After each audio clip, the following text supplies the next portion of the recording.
Fala pessoal, meu nome é Daniel e sou um dos especialistas em investimentos do Vai Pelos Fundos. Esse vídeo foi feito em parceria do Vai Pelos Fundos com o Funds Explorer. E se você gosta desse tipo de conteúdo, quero te convidar a se inscrever nos dois canais, tanto no Funds Explorer quanto no Vai Pelos Fundos. Agora sim, vamos para o vídeo. Falando para iniciante, mesmo assim, para quem está começando assim, Thiago, você já investe há muito tempo, quais são as vantagens que te atraíram, né, para investir nos fundos imobiliários? Qual que é a vantagem de alguém ao começar a investir nesse tipo de produto? Quando eu comecei a investir, era uma realidade um pouco diferente, tá, Daniel?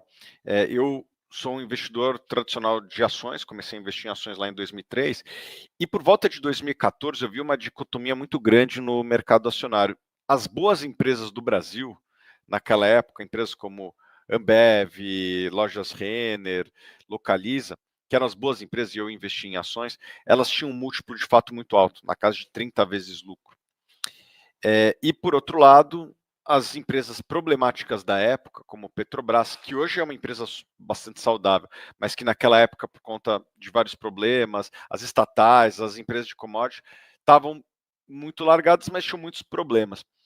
E então as boas empresas daquela época estavam em múltiplos caros e as empresas que estavam, vamos dizer assim, baratas eram baratas porque tinham problemas que várias delas conseguiram resolver, mas que não eram tão claros a resolução naquele momento.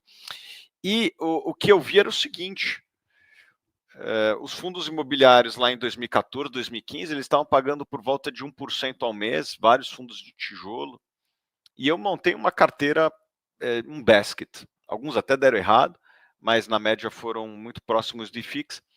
E a minha conta era mais ou menos a seguinte: pô, uma empresa como a Ambev é 30 vezes lucro, pagando.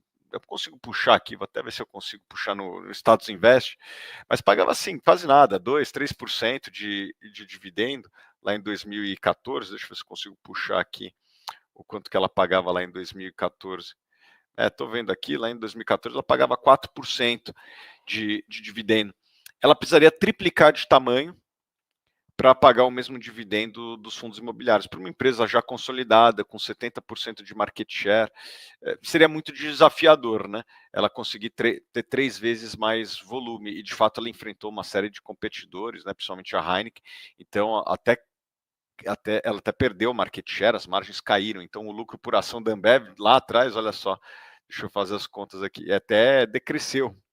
De lá para cá, o lucro por ação da... não, desculpa. O lucro da Ambev está praticamente estável. Se a gente ajustar por inflação, até caiu. Era 77 centavos por ação e agora, atualmente, nos últimos 12 meses, 88 centavos, ou seja, praticamente 10 anos não acompanhou nem a inflação. É a Ambev. Então, olha só o cenário que eu via lá atrás. Uma empresa que era muito boa, mas que já estava precificada à perfeição. E que para eu receber os dividendos de Ambev, que eu poderia receber dos fundos imobiliários, a empresa teria que triplicar. E eu fazia todo tipo de conta na época, assim, a Ambev precisaria ter superar o maior consumo per capita de cerveja do mundo, que seria muito desafiador com a renda per capita que nós temos no Brasil. Então, basicamente, isso me empurrou para os fundos imobiliários, porque as boas empresas estavam muito caras, as empresas que estavam baratas tinham muitos problemas, e os fundos imobiliários não tinham muito problema e estavam pagando bons dividendos. Isso me atraiu para os fundos imobiliários, isso no ano de 2014, 2015. E, na paralela, eu trabalhava num fundo de investimentos, eu vendi minha participação para os demais sócios, e fiquei vivendo de fundos imobiliários, de fato, até 2018. Daí eu criei a Suno em 2016, 2017, fiquei os 2 primeiros anos da Suno sem salário, vivendo dos dividendos de fundos imobiliários. Então eu fiquei aí 3, 4 anos vivendo dos fundos imobiliários, uma vez que eu não tinha outra renda alternativa. Fundos que eu montei nessa época lá, 2014, 2015, alguns eu seguro até hoje.